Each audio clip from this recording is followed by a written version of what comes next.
first words be with you. You know, there's a philosopher, his name is Jacob Needleman. He said a few years ago that the art form of the future will be group pondering. And I think we've come to that place in our history.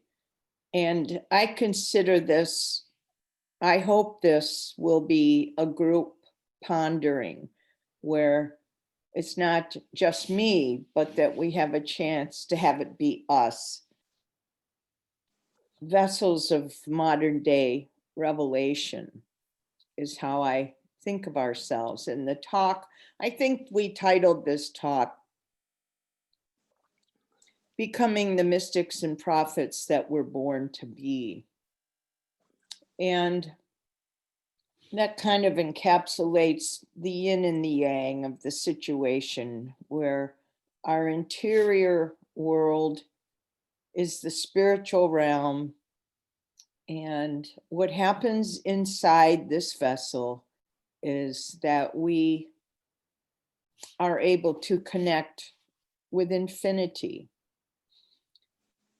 And we do that through our spiritual practice.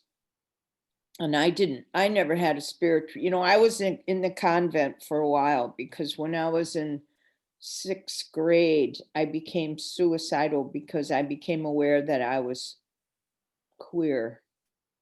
And I knew that was a deadly sin. And everything I read about homosexuals made me just feel worse and worse and worse. So I became desperately suicidal, pondering how would I get rid of myself, when my 6th grade nun recognized I was in trouble. So she started this campaign called positive reinforcement. It was a new thing at the time in the early 60s. And she saved my life. And from my little 12-year-old self, I calculated out that nuns have a superpower and they saved kids' lives. So I dedicated myself to being one. I had to wait 6 years. When I was 18, I went into the convent. Ironically enough, I get kicked out by the time I'm 20 because I am queer. And it just didn't work out there. Plus, I was like an eagle in a canary cage. So they let me go late at night, totaled by surprise, shock, the turbulence of which remained in my life for 20 years. And then I was excommunicated from the Catholic Church. Same reason. Can't get absolution from your sins if you don't commit to stop practicing homosexuality.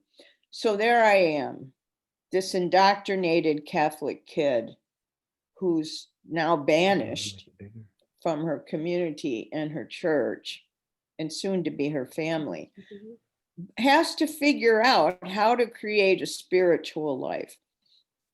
I went 20 years before I had an encounter with who I consider my psychic nun, who said to me, Jan, your life will never, ever work out if you don't have a spiritual practice. And I wasn't sure what to do for a spiritual practice. I was a little snippy about the whole thing. So I said, all right, I'll give it 20 minutes a day. That's it. Me and a candle. I'll sit on my bed. It's going to be comfortable. I'll have my coffee cup there. And I gave it 20 minutes a day. I lit a candle, and that was 1990.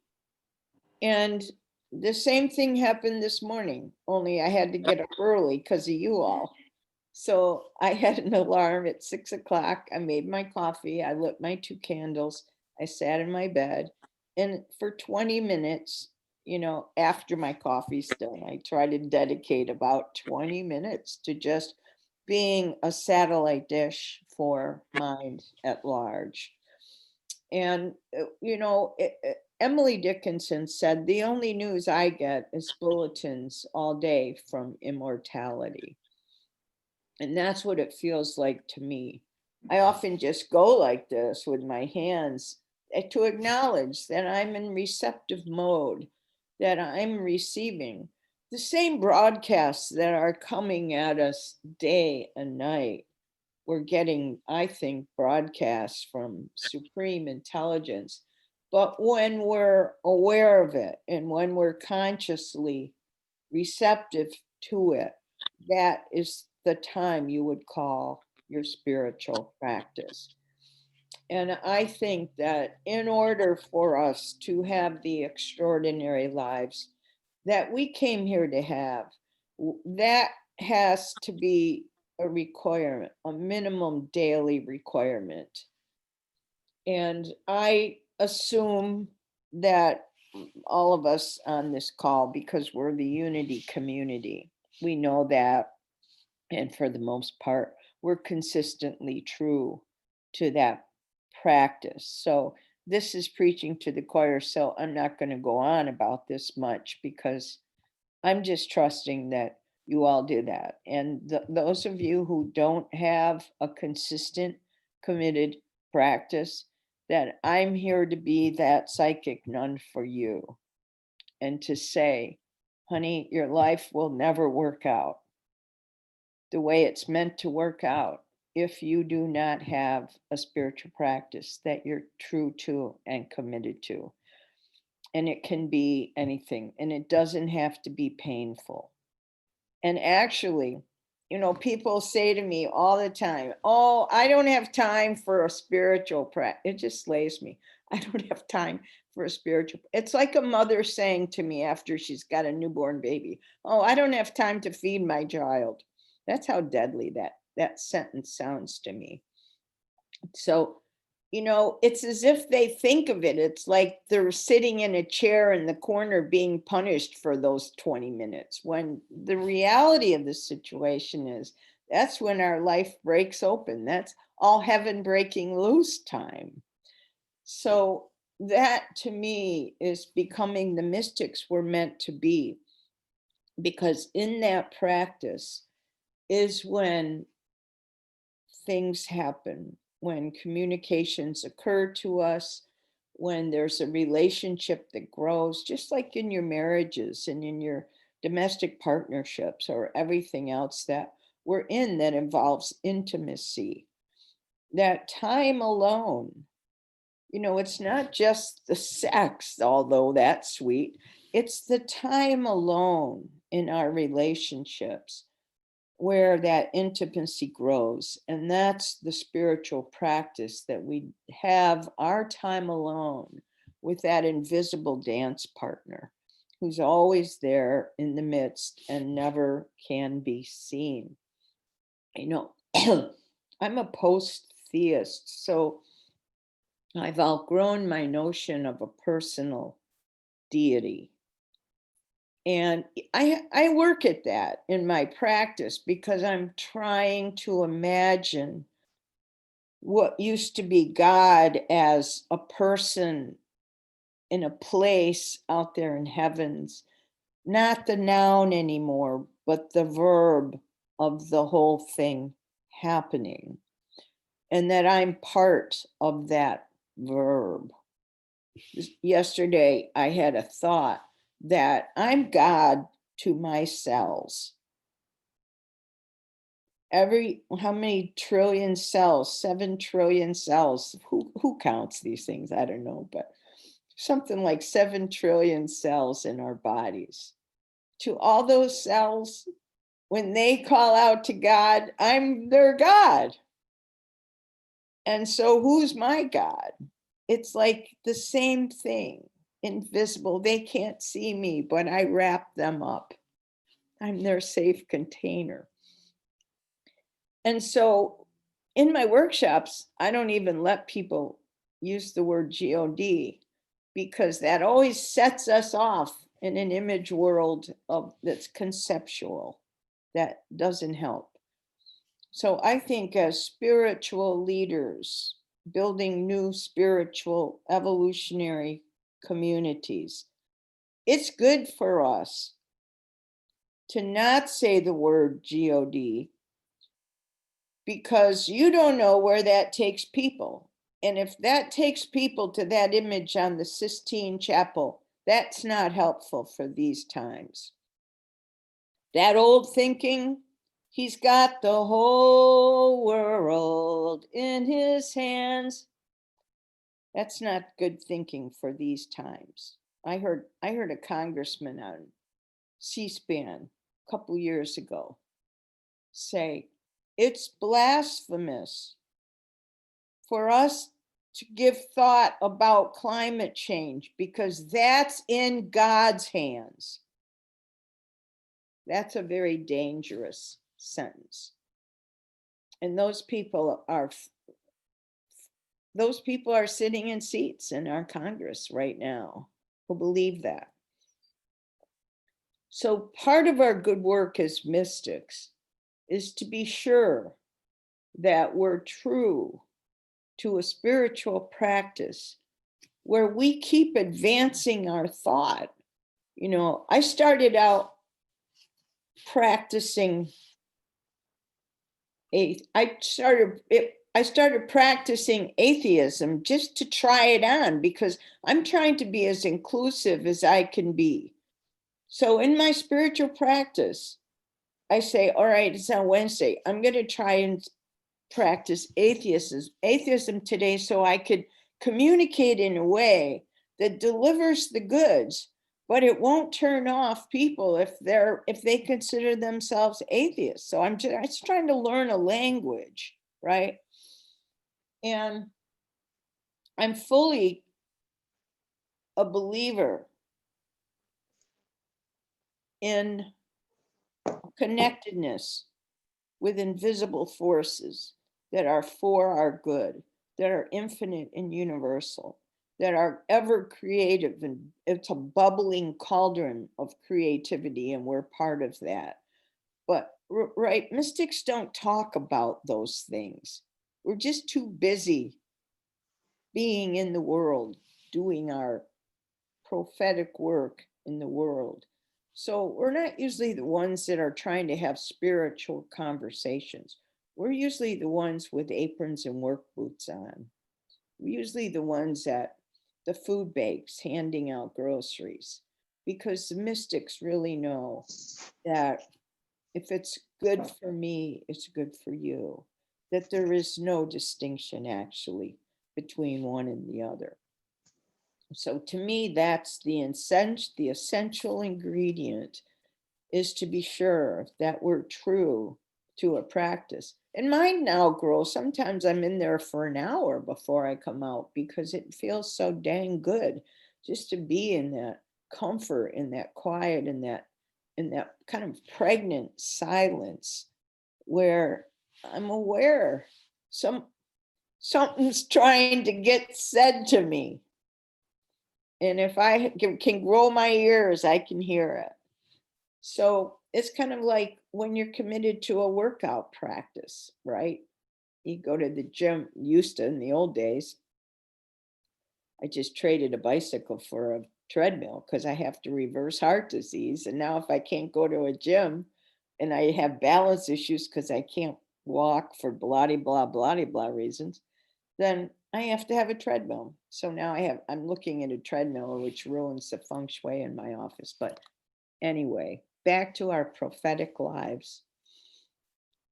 So after we do the work of our spiritual grounding, the next question is, how do we be the force in the world we came here to be? You are the light of the world. What does that mean?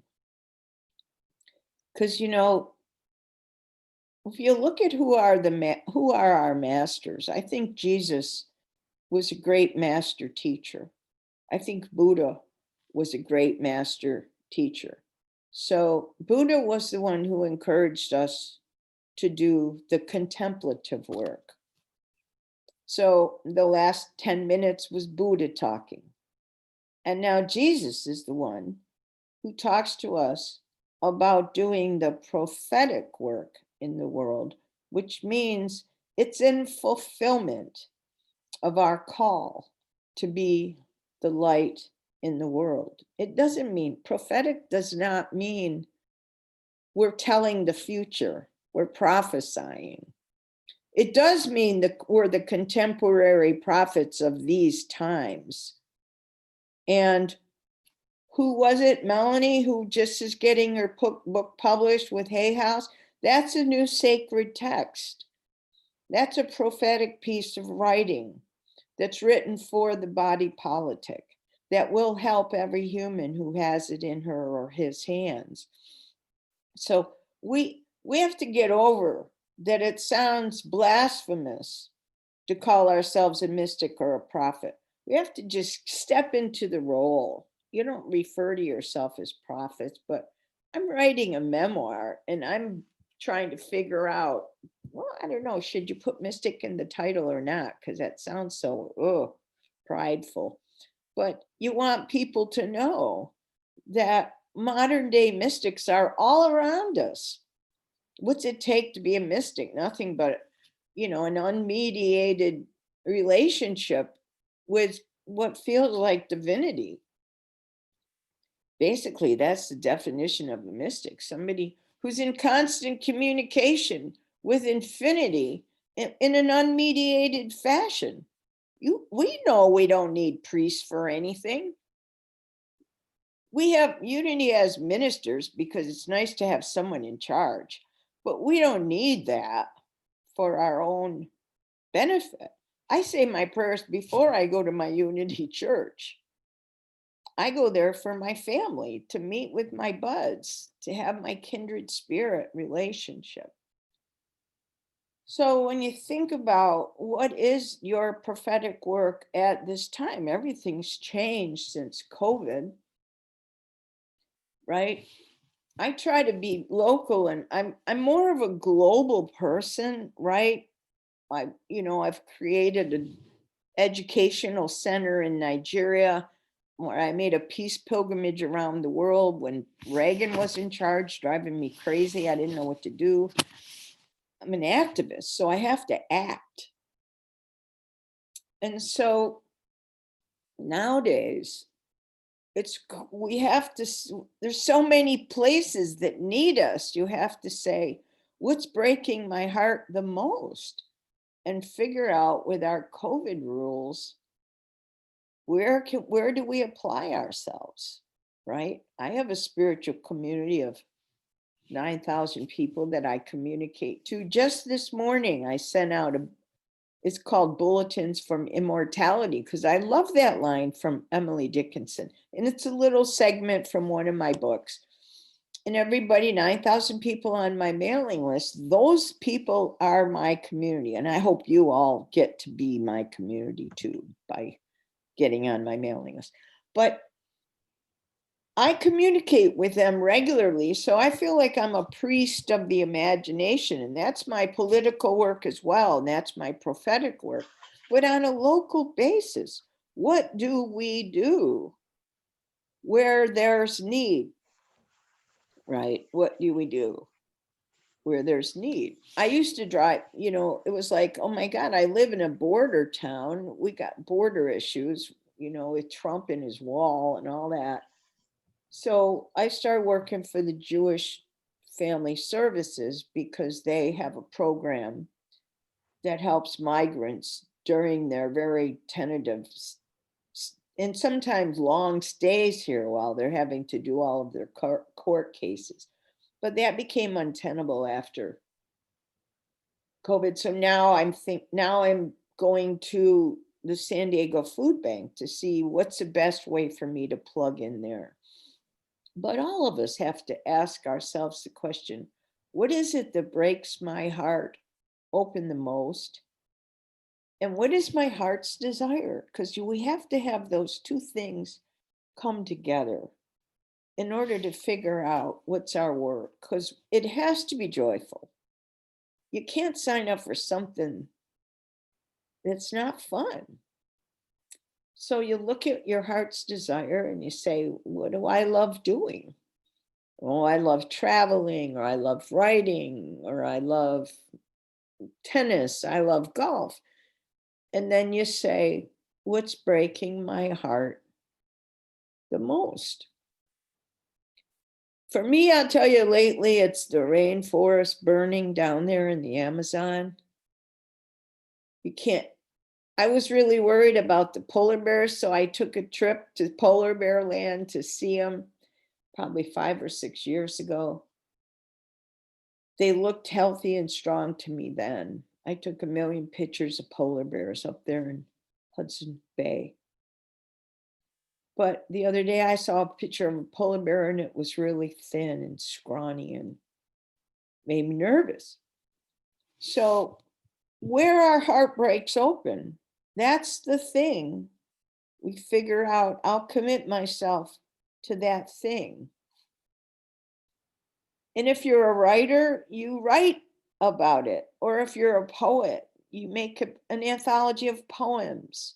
Or you call together a group of your poet friends and say, let's make an anthology for the environment, poems for the environment. Or if you're a painter, you make a series of paintings.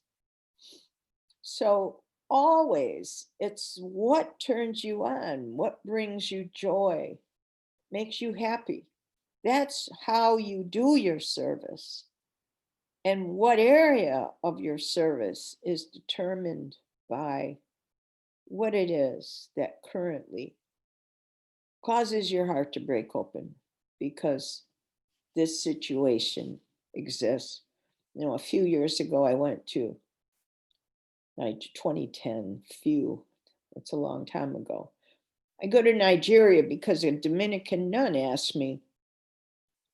It was after I published the book, The Art of Original Thinking, The Making of a Thought Leader. She says, would you come to Nigeria and speak to my whole community about becoming a visionary thought leader? I said to her, yeah, I'll do that, because this is a nun who's ran an NGO that oversaw the health and education and well-being of like 7 or 8 different Nigerian villages. So I said, I'll do that if you'll take me around after the Visionary Leadership Weekend and let me see your villages. And so she goes, okay. That was a very good trade for her because I didn't charge her or anything. So anyway, there's this village that you can't get to because of the rains if you don't have either a motorbike, a motorcycle, or a 4-wheel drive vehicle. So they take me up there in a Range Rover. By the time we get there, it's 2:30 in the afternoon. And there's lines of kids dressed up in little clean, crisp little uniforms, standing outside this abysmal building. No windows, just 4 little rooms, dirt floors, no books, standing outside this thing that represents a school, waiting for a teacher. 2:30. They've been there all day. The Range Rover pulls up. The kids, there's about 80 of them. They get out of their lines. They all run over to the car. They pull open my door. They grab my sleeve. They pull me into the school. They all sit on the floor. Be our teacher. Be our teacher. And I do what I often do. I start crying. And I said, oh my, this is your lucky day. Because I know now you need a teacher. And I'm going to get you one. And I am going to work as hard and as fast as I can. Because I think you want to learn. I didn't know if they had been taught before. I said, what's 2 + 2?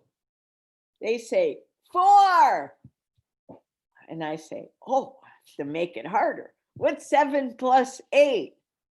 15. And they were so happy and so proud. And I was so sad, but so determined. So I left that day and I said to Sister Rita, my cohort, we have to do something. What can we do? This is not acceptable. What can we do? So we brainstormed. She said, well, maybe the tribal chief will give us land. We can build a building.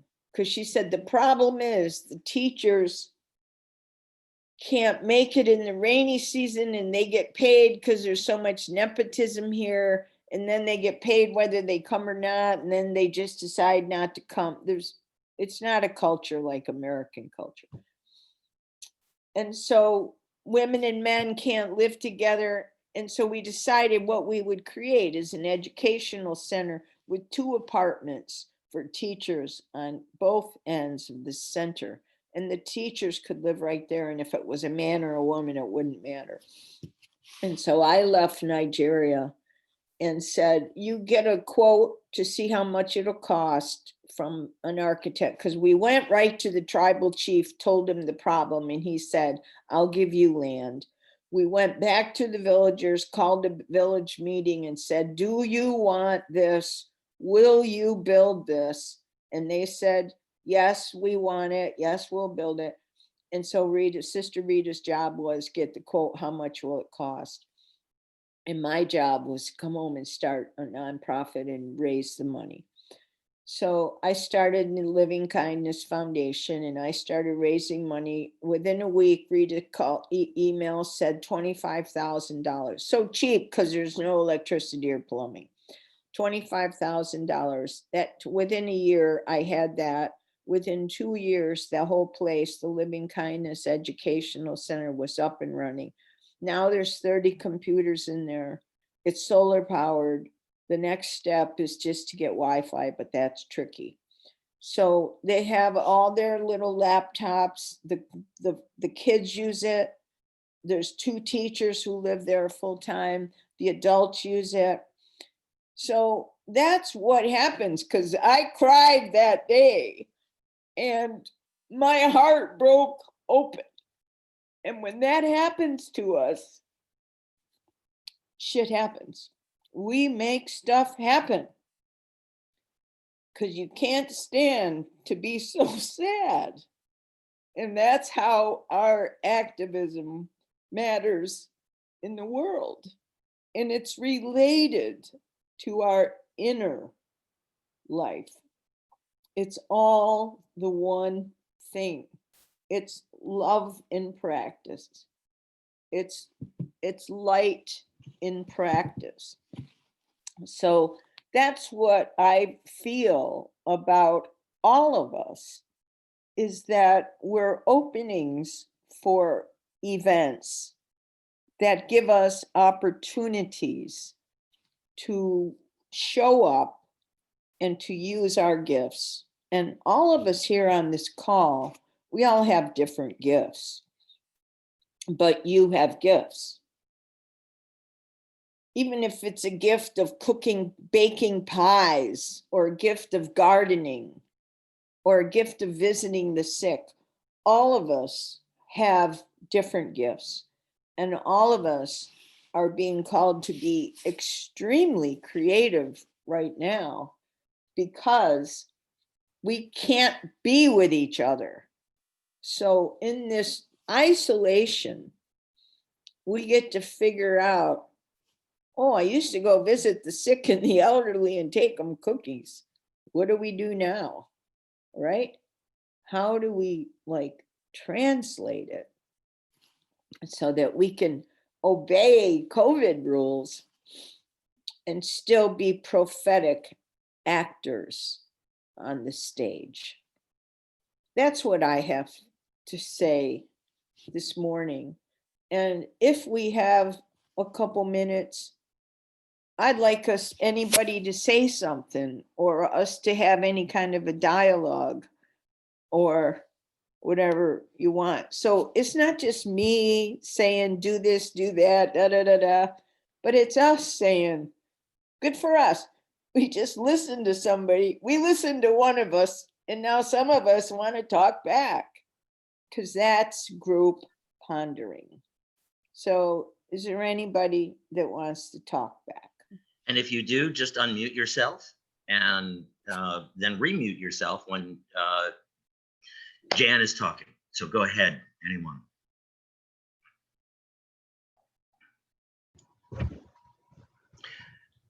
Evelyn, go.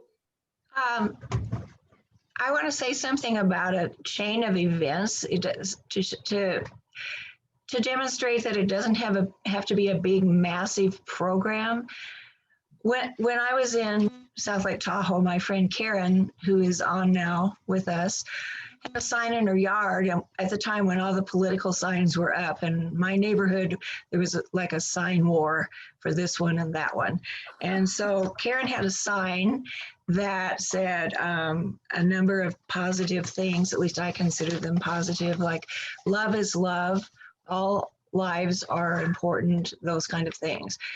So when I saw that, I was so taken with that sign that I went online and I found it.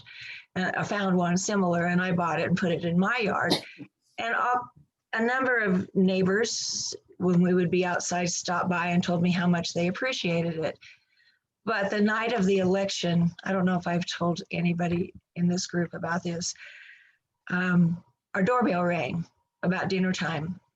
And this man was backing up and he said, oh, I just left a note for you. I just left a note for you. I said, well, wait a minute, what's the note? And he said, well, I just explained it in the note. And I said, well, but I want to hear it. So he said, I'm living here. We live in a senior community. You have to be 55 or older. He said, my parents live here and I moved here from New York to take care of them. So I'm living with them. And he said, I'm a gay man and I have felt so isolated in this neighborhood and then disconnected. And he said, your sign, when I saw it, made me cry. And he said, for the first time in 2 years since I've lived here, I feel better. And so, you know, from seeing her sign to buying one to putting one out, it's like a, you know, a chain of action that lifted one person's heart and soul. So if it weren't for COVID, you know, we would have asked him to come over and have dinner with us. And so I've recently quit eating sugar, so I'm still wanting to bake. So I'm going to take pies over there to their house for Christmas. We have a directory so I can find him because he signed his name. And so it doesn't have to be huge to affect. That's a great story. All right, I'm going to give this information to you. So make a note, get something to write this down. This is where you can get that sign. Syracuse Cultural Workers.com. Syracuse Cultural Workers.com. I believe I have that sign. I was inspired. Mm-hmm. Is this Yes. the sign? Yes, that's I a didn't different get it. one, but there's, Okay. yeah, that's a slightly different one. The one at Cultural Workers looks like a flag. It's got stripes and stars and it says, in our country, gays are honored, diversity is good, disabilities are respected. You know, it's similar to this. And Yeah, this I one. don't know exactly where to get this one, but I do know where to get a sign for the front of your house that you can be proud of, that'll make people feel as good as Evelyn's neighbor felt. This one is available everywhere on the internet in different sizes and prices. If you just look up "We Believe" sign, you can find it. Great. Anybody else have Yeah, a question or a, I yes, Lorraine? I just wanted to respond to Evelyn's story and say that we have no idea how many people your sign or what we all do every day affects other people. That man, you know, took the time to write you a note because he was so deeply touched and wanted you to know. But I think it's a good thing to remember that, he was one person that saw the sign and was touched. You just have no idea how many others felt the same way and didn't, for whatever reason, stop and let you know that. But what a great reminder to all of us that what we do affects everyone we're around. So thank you for sharing that, Evelyn. Other comments or questions or Yeah, I have, dialogue? Start with Jan. yeah, Mickey, this is Greg. I have a question. Let me get off of, let me start my video so you can see me. Yeah, this is Greg. I have a question for you, something that kind of perplexes me about being part of Unity, which I really like, and I love the people in it. I love the meditation things. I've been reading our friend's new book, and which deals with meditation and how to deal with things in your life, which is very, very helpful. But I read a book recently where the Dalai Lama, it was interviews with the Dalai Lama and Desmond Tutu, and the Dalai Lama said, well, I meditate 5 hours every night, but meditation is not enough. I meditate and then I set my intentions for my life, of what I want to do. And I guess what I wonder is,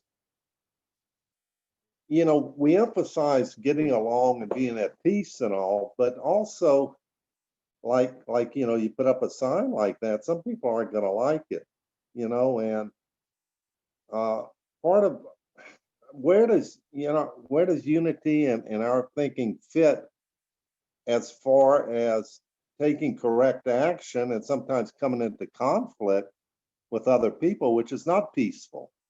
So can you talk about that a little bit? Because that's something that really perplexes me about unity and what we do. And, it's just, if you could talk about that a little bit, if it's clear, I'd appreciate it. Well, as a social activist lately, particularly since Black Lives Matter and George Floyd, our world has turned upside down. And we're in the middle, the very beginning stages of a tremendous racial reckoning, which I don't know that this country can even do well enough. But I've started always at gay pride parades, there's always people on the periphery carrying signs that said, God hates fags, et cetera, et cetera. There is always opposition, right? There's always opposition at Black Lives Matter marches and rallies and demonstrations because there are always hateful, fearful people. And I think the best strategy is just not engage. For me, I just don't engage with them. I keep marching. I wear my Black Lives Matter t-shirt. I have a Black Lives Matter mask. I wear it every time I go grocery shopping because we don't even see people smiling now. But it's like, how can I project to the world new ideas? How can I take a stand, make a stand? Well, I can with my t-shirt. I can at these rallies, but now it's even more dangerous. So we're not being together like we used to at the rallies. I know they are still up in Oregon, but like you said, there's going to be somebody who disagrees with that poster she just held up, who disagrees with human kindness, who disagrees with justice. You know what? I don't want to talk to them. There's a lot of people that don't want me in their life who would like to see me lynched and hung up to dry. There's pictures of murders against gay people ongoingly throughout Africa and the Middle East right now. Jews are still in danger. Blacks have been in danger for hundreds of years, right? Queers are in danger. But we just do the best we can do to not be afraid. And if you don't have good skills at conflict resolution, these people have a different reality. People who watch Fox News don't live in the same world I live in. They have a completely different world. You know, my brother thinks that Trump should have won the election. People think different things based on what media they're consuming. I can't do anything about that. I can only just love my brother and say, I don't think we can talk about this because his values, you know, why would he support somebody who's so against gays when his own sister is gay, right? He doesn't put those pieces together. And I think there's a lot of people who don't want to know how to think. They want to be told what to think, and they think that. So if you're right, that there are people who would disagree with those yard signs, I say, oh man, God help them. But it's not my business to change their mind. It's my business to be an out lesbian, to be an out advocate for Black Lives Matter, an out advocate for any group that I consider to be marginalized and penalized in this culture, because this is my culture and I'm a cultural creator, to do everything positive I can do to support the rights, to support justice, and I don't give thought to the opposition. I just can't even talk to them. Their ideas are so wacky. But But you if- still have a relationship with your brother, right? So you Yeah, just have a relationship built on other things, correct? You don't break off from him. well, I'll tell you, for the last 4 years, he lives in Phoenix. I used to visit him pretty frequently. For 4 years since Trump, I didn't visit him only once. But I tell you what, I had to go to Phoenix to do a TED Talk last month. And so because my brother's there, I stayed over with him twice. Once to rehearse, once to record the TED Talk. And during those times, Biden's election got confirmed. And my brother was the one who told me, because we don't watch news when I'm there. And he said to me, we're driving in his Jeep, he said, you know, Biden got elected. I wanted to do a happy dance, but I was afraid. I didn't want to make a big deal of it. And I Yeah. only said, I'm glad it's right. I'm glad it's got figured out, because I think it was starting to look ugly. And he said, you know, Paula, his wife, Paula, you know, Paula and I totally disagree with you. I said, I know you do.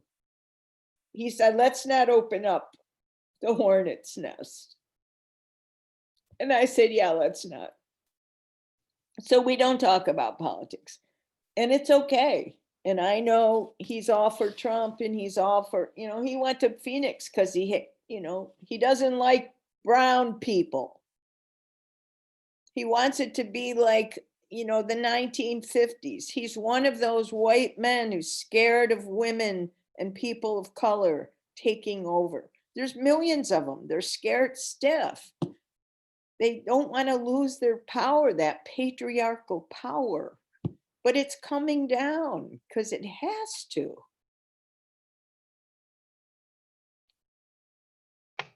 Okay, Jan, that was a beautiful answer and just so inclusive of different thought. I think had a real mediation about it. Thank you for that. Who else has any questions? We're aware of time and we want to honor time and we want to honor dialogue.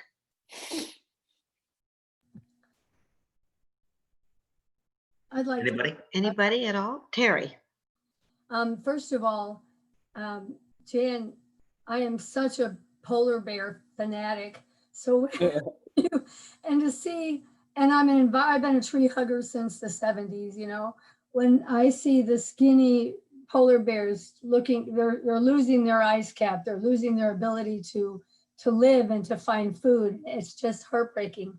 But as a recovering alcoholic, two things I say, and also, I guess from early days, I'm not an activist.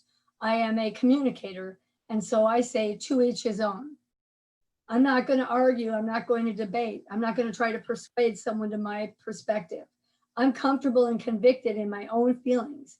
The second one is to thine own self be true. That's the best I can do, is to be true to me. And what I convey to other people is as honest as I can be. And I found out during these last 4 years, not only do I work for a conservative boss who hired his best friend, who's a conservative, almost all of my husband's families are conservative. And my brother-in-law's best friend is Senator Rick Scott of Florida. So I'm just surrounded by conservatives, and I'm saying, there's a lesson here somehow. But for the most part, for me, the lesson has been to each his own. You're welcome to, we can just disagree and not have to debate any further. So that's how I operate. If I'm up against someone who has totally opposite views of mine, I say, I respect your right to have those views. And so we won't go any further. That's good. Nip it in the bud. Nip it in the bud. Yeah, because debate hasn't taken it just doesn't take us forward right now. Jan, I must say that I was really, really taken with your story about Nigeria and the passion that you had and the action that you committed to and made that happen. And I heard you say that we all have gifts, some gardening, some baking. And I think it's easy to minimize our own gifts or to minimize the impact that our gifts might have. And so I really appreciated hearing that, because as we sit here in our living rooms wondering what can we do, we see so much global and national upset. We feel this big. And so it really helped me to hear you say that one person can make a difference. And I was grateful to be reminded about that. Thank you. Right. Great.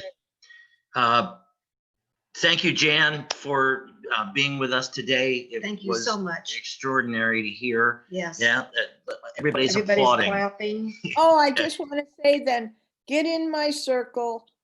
You will be well served. You can sign up at you can sign up at janphillips.com. Just Great. sign up to get my newsletter and you will be lifted up every week. We put out a newsletter every Wednesday, and that will be in it to good. spread the word more. Are you going to play the meditation?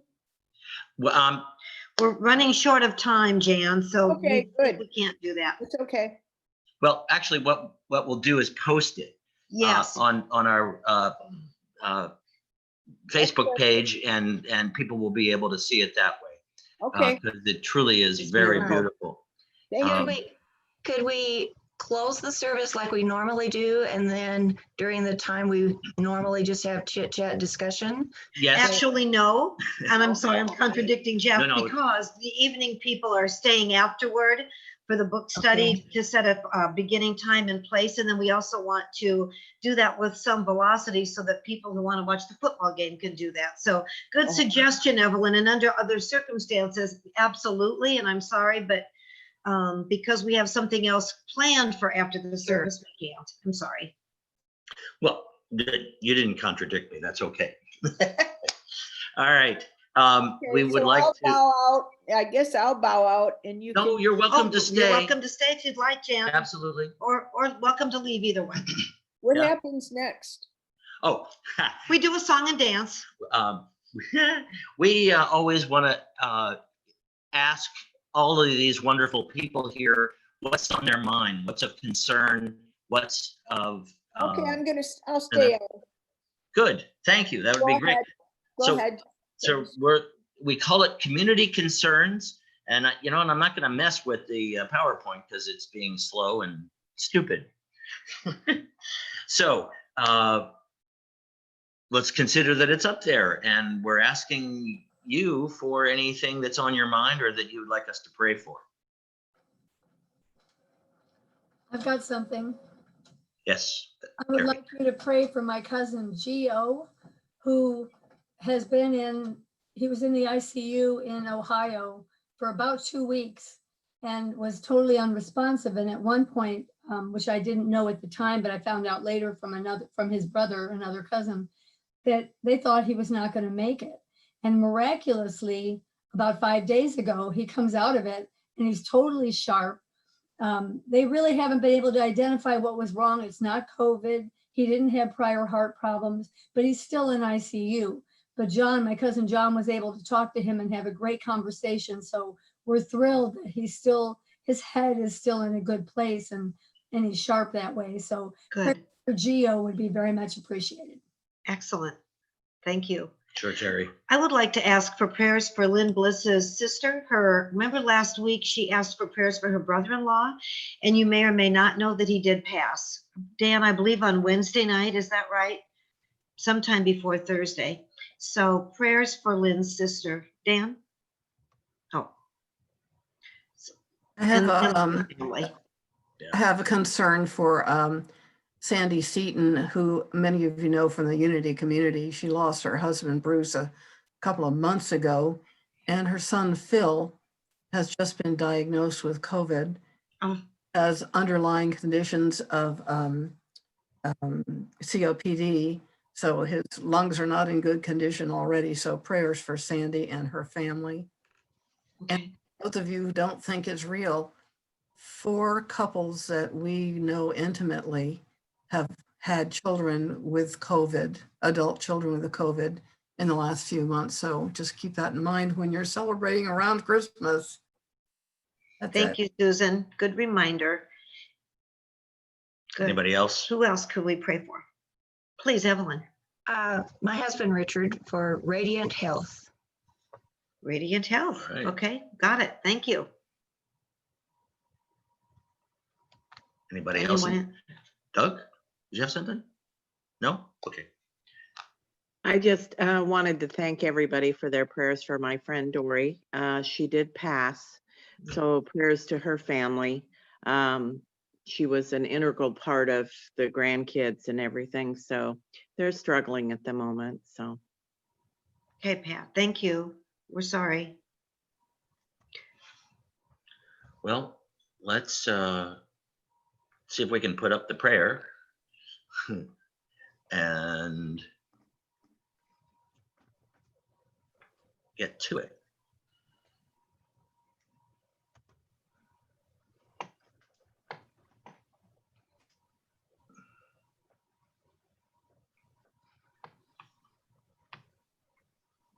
So if you all would just mute yourselves, Jeff and I will be your voice.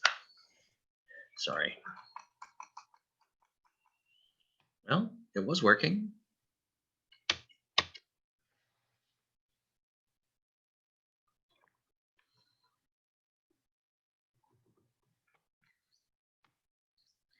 Centering our hearts and minds in prayer, we let go of any thoughts of worry or challenge and simply rest in the stillness. We know that our source of strength and peace comes from God alone. We give thanks for divine order and trust that we are all held in the power of grace. And so a final prayer from Sherry, if you would, please.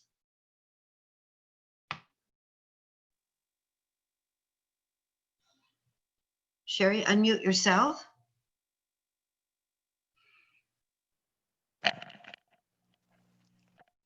Please join me. Sweet Spirit, we're so grateful this morning for these words of wisdom. We ask that you inspire us to find our own heart's desire and to show us the way to put that heart's desire into action. We ask for peace